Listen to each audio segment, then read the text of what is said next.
Chapter 4. An Encounter. I said I don't take suggestions seriously, but in all seriously, I can't believe that I finally took Tim's suggestion and finally made it outside one Wednesday morning. I'm on my feet. They were now nowhere near the brakes of my car, and my hands were nowhere near my laptop nor my car's wheel, but in my pockets. I was on my most comfortable blue shirt when I walked outside, and the weather is cold, normally bordering below 20 degrees Celsius, which is considered normal in my city, Baguio, but considered miracle in the country's main city, Manila, when it's summer. I knew walking is different from driving, but walking bores me to how long I get from one street to another.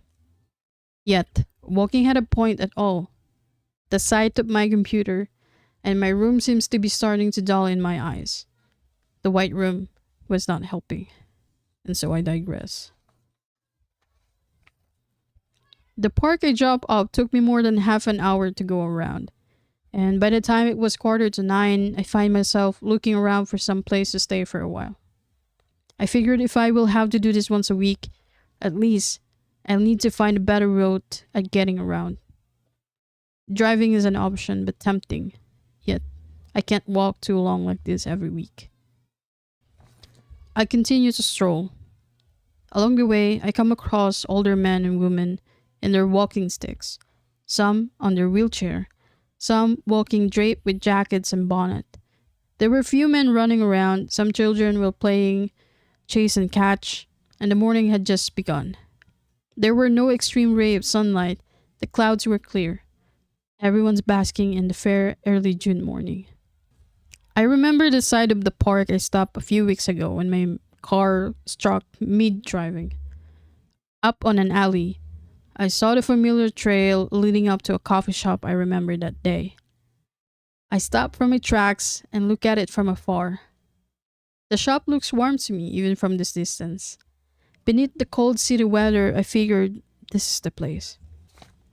I entered it and scanned the room, trying to find a corner where I'm not facing people, but not also have them facing me. Luckily, there are not much around, except for the busy old waitress at the counter. A man was reading a newspaper from the far right corner of the shop, and a sizzling brew of what I could discern was a Arabica latte is currently being served. The smell invited me in further, and I went on to sit at the first table I see on the right, situated beside the window. There was no menu on the table, and it took about 5 minutes before a young man in a maroon shirt came over to my table, handing me one. I wish I could have just said that I'll appreciate a regular black coffee, but he was the one who took the initiative to talk about what's in the paper. We had a new set of coffee menus here, available to order, he said in his deep voice. I realize he's not from here, based on that accent. He must have come from the north side of the country. He smiled at me. What would you like to have? I started shaking inside. The anxiety of the pressure brought upon by the question starts kicking in. I struggled to come up with an answer. I wasn't even reading the menu. Suddenly, they were unreadable beneath his expectant presence. What's your bestseller? Anything we have in the menu, he replied. We serve them as fresh as we can.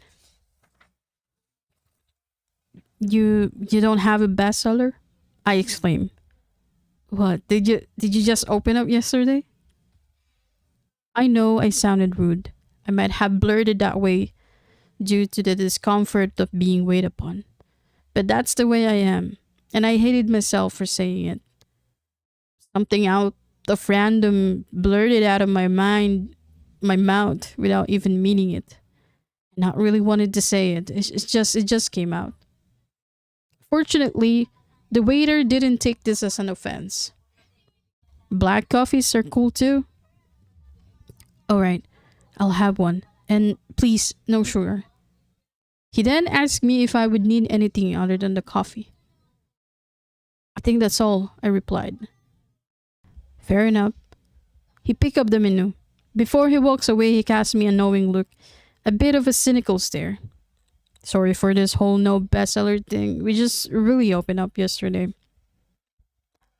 When he was gone, I had time to mull over the thought.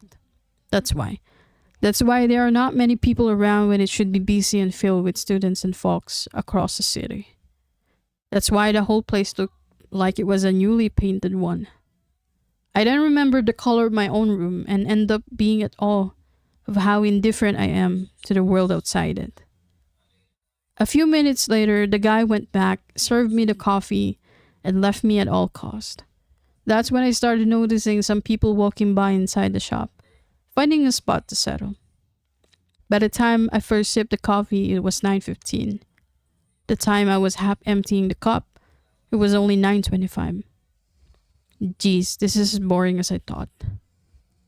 Then the door swished with the soft bell, and I didn't take a look. But I did moments later when a girl in a yellow shirt and black skirt settled at 2 tables away in front of me, and her face was facing me.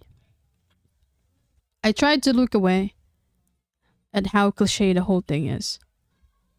These are like those moments in the movies where a girl will walk up inside, find the fanciest table, read a book, and order what she likes to drink reading the book. Then the girl will look up, smile, have this gleam in her eyes, and look at someone like you, and you both stare at each other. And it's like the world had stopped spinning. There were colors everywhere and all that happy ever after shit. But this is not like those things. And I certainly am not those someone in those stories or the other person. Modern love stories are too cliche and made up. As much as I would like to believe in them, I didn't see myself as the one who plays the lover, the pursuer, or even the pursued. I circled the palm towards my cup as I cleared my throat. All right, she's pretty. But it was not only that, I conclude, as I try not to check up on her time by time. There was something in the way she wore that yellow t-shirt, like it was the best t-shirt you could wear at this time of day, brightly noticeable among the empty tables.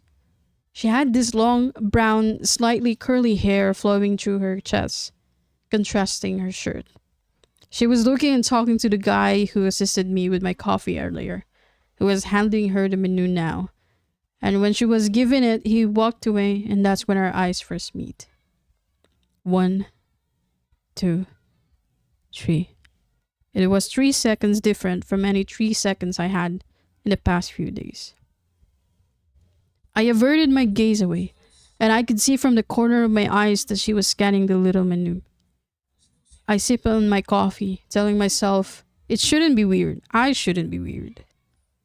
I turned my attention outside the shop. I watched how an ice cream vendor from the outside just beside the flower shop stops by to assist a father and his little son, the little guy pointing at the cones, moving in the light. I then turned my gaze back to my mug. Half surprised, it's almost empty. Should I order another one? And that's when I heard a voice ask me what I ordered. I looked up and saw that the question came from the same girl across the table. She was now standing in front of mine. Excuse me?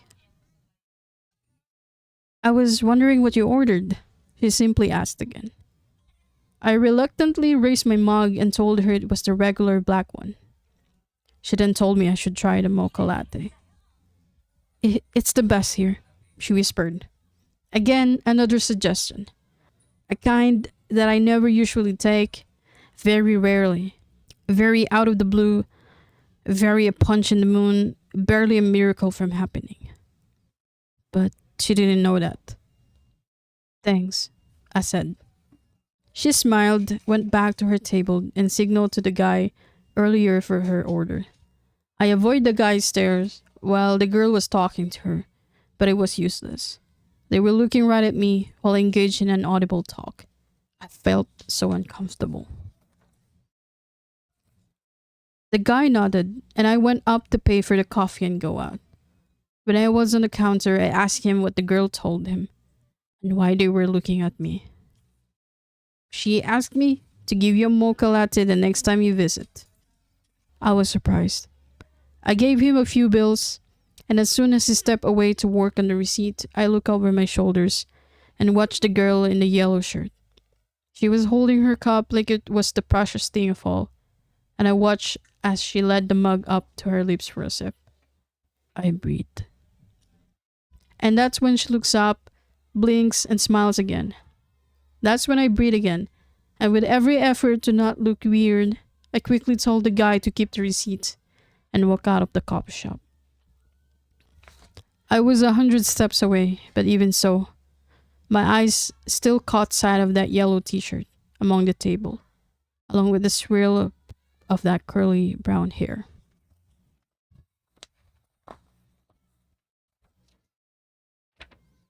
That scene stayed with me for about a few hours in the following day.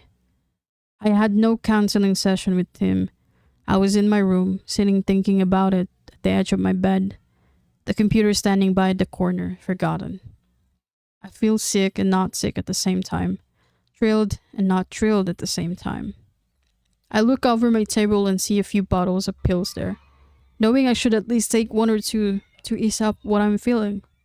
Yet I know none of them could ever really describe what is happening inside me. I tried to send him a couple of messages about it, but I always ended up deleting the whole message, with me almost throwing my phone away from my hands. I don't know what has struck me, like that scene with me sharing a few glances with the girl in the yellow t-shirt that repeats over at me again and again. It was hard for me to recall the last time I had been acquainted with such a thing, or more even, the last time I had interacted with a girl. It was completely different. I could say, remembering myself chatting with a girl in a club I once walked into, sharing a few drinks with the red lip lady. I saw her eyes light up the night, but it was nothing compared with how the girl's eyes in the cafe light up the afternoon, even more wonderful. I tried to distract myself for the next couple of hours, continuing the projects lining up in my email. I completed at least two, and by 7 in the evening, I decided to create a coffee for myself, one that is strong enough to keep me awake for the next 3 hours. But as I lay back on my couch that night, with the cup nestled in my hands and with the light of the computer, as the only one streaming through the dark room, I realized something. I need to taste that mochaccino the waiter offered, the girl in the yellow t-shirt suggested.